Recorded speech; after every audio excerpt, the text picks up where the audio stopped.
Hello everybody, on this video I'm going to show you how to adjust the buffer size on Ableton Live 9 to avoid latency and CPU overload problems. So you can use the same concept on other DAWs like Pro Tools or Logic, the foundation is the same.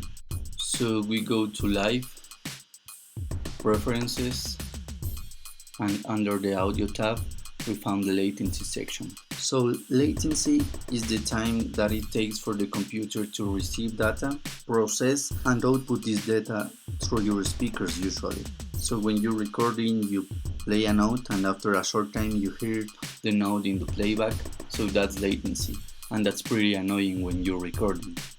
The larger the buffer data, the more latency you will experience. So you can see how much overlap latency you have here. Now it's 52 milliseconds, that's too much for recording. So you can change the buffer size to a lower value, which will give you a lower latency at expense of CPU. So a good buffer size for recording is 128 samples.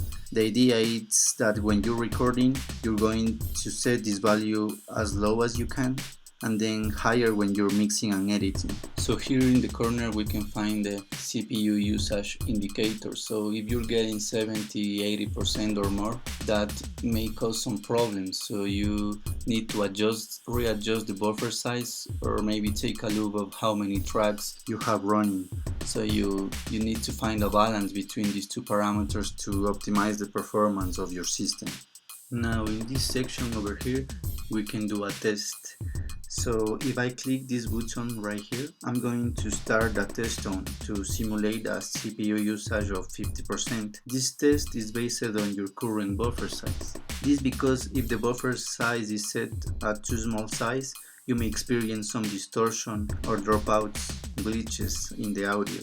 So let me show you. I'm going to set this to the lowest value and click here. So you hear that glitches and distortions in the tone. It's because the buffer size is too low. So if I put this to 128 samples, now you can hear a clean tone. So that's why 128 samples is a good value for recording. So summarizing, I would suggest setting the buffer around 128 for recording and maybe up to 1024 samples when you're mixing and editing. Thanks for watching, comment any questions and see you next time.